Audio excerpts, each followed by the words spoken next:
നിങ്ങൾ ഈ കണ്ടുകൊണ്ടിരിക്കുന്നത് വിക്ടോറിയ എന്ന് പറയുന്ന സ്ഥലമാണ്. മനസ്സിലാകുന്നോ? വിക്ടോറിയ എന്താണെന്ന് ചോദിച്ചാൽ എനിക്കറിയില്ല. വെയിറ്റ് ചെയ്യും. നിങ്ങൾ ഈ കണ്ടുകൊണ്ടിരിക്കുന്നത് 2 പോലീസ് ആന്റിമാര് മുകളിലോട്ട് കയറി വരുന്നതാണ്.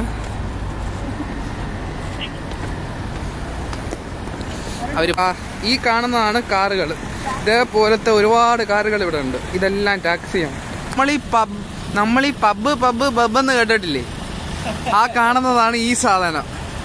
ഇതിൻ്റെ അത് കയറാൻ പറ്റൂല, 50 പൗണ്ടാണ്. അതുകൊണ്ട് വെളിയിൽ നിന്നുള്ള കാഴ്ചകൾ നിങ്ങൾ കണ്ടാൽ മതി. രാത്രി 7 മണിക്ക് ഇതൊക്കെ ഉള്ളൂ. അതുകൊണ്ട് നിങ്ങൾ തെറ്റിദ്ധരിക്കരുത്. ഞാനിപ്പം ഇത് കണ്ട, ഇതാണ് വിക്ടോറിയ മഹാരാജ്ഞിയുടെ കൊട്ടാരം. ഇതണ്ട, ഇത്രയും ചെറിയ വീട് നിങ്ങൾ എവിടെയെങ്കിലും കണ്ടിട്ടുണ്ടോ? ഇങ്ങനെയുള്ള വീടുകളാണ് ഇവിടെ ഉള്ളത്. അത്രയും നിങ്ങൾ കണ്ടില്ല എന്ന് പറയരുത്. ഇവിടുത്തെ ബൈക്കുകൾ ഇതാണ്. ഇതൊരു ബൈക്ക്, ഇതൊരു ബൈക്ക്. ഈ ബൈക്കുകൾ കണ്ടിട്ടുണ്ടോ? ഇതും ബൈക്കാണ്. ബൈക്ക് ഇത് യമഹയുടെ. ഈ കാണുന്നവന്മാര് ഈ ഹോട്ടലിൽ നിന്ന് ഇറങ്ങി വരുന്നതാണ്. ഈ ഹോട്ടൽ എന്ന് പറഞ്ഞാൽ അകത്ത് കയറണമെങ്കിൽ 5000 പൗണ്ട് ഉണ്ടവർക്കേ കയറാൻ പറ്റുള്ളൂ. ഇവിടുത്തെ 5 സ്റ്റാർ ഹോട്ടലാണ്.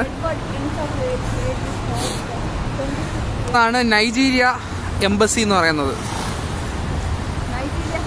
കണ്ടോ, ഇതാണ് ഷെർലോക്ക് എന്ന് പറയുന്ന ഒരു പണ്ട് രാജാവായിരുന്ന തൂപ്പുകാരനായിരുന്നോന്നൊന്നും അറിഞ്ഞൂടാ, ഏതോ ഒരുത്തൻ. ഈ പൈസ ഉള്ളവന്മാരുടെ അഹങ്കാരം ഒന്ന് കണ്ടിട്ടുണ്ടോ? റോഡിൽ TV ഒരു 50 എണ്ണം നിരത്തി വെച്ചിട്ടുണ്ട്. ഇതാണ് കൊറിയൻ കൾച്ചറൽ സെന്റർ. കണ്ടോ, കൊറിയക്കാരന്മാരുടെ ബുദ്ധൻ. പിന്നെ ബാക്കിയുള്ളവന്മാരൊക്കെയാണെന്ന് എനിക്കറിയില്ല. ഈ കാണുന്നത് എന്താണെന്ന് എൻ്റെ അടുത്ത് ചോദിച്ചാൽ എനിക്കറിയില്ല. ഞാൻ ഇനി ഇവിടെയുള്ള ആരുടെടുത്തെങ്കിലും ചോദിച്ചു മനസ്സിലാക്കണം ഇതെന്താണെന്ന്. തൽക്കാലം നിങ്ങൾ ഇവിടുത്തെ ദൃശ്യങ്ങൾ കണ്ടോളൂ.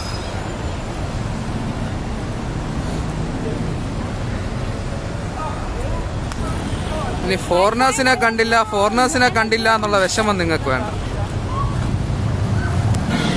ഇനി ഇവിടത്തെ ബസ്സുകളെ നിങ്ങളെ കാണിച്ചില്ല എന്ന് പറയരുത്. ഇതൊക്കെയാണ് ഇവിടുത്തെ ബസ്. അതാ വരുന്നുണ്ടോ? എനിക്ക് റോഡ് ക്രോസ് ചെയ്യാൻ സമയമായി. അതുകൊണ്ട് പച്ച ലൈറ്റ് വന്നു. ഞാൻ റോഡ് ക്രോസ് ചെയ്യാണ്.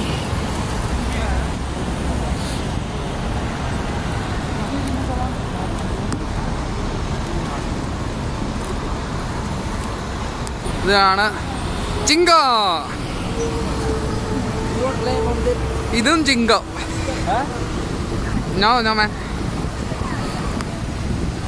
കണ്ടാ, നിങ്ങൾ ഇനി മദാമോരെ കണ്ടില്ല എന്നുള്ള വിഷമം മാറിയല്ല.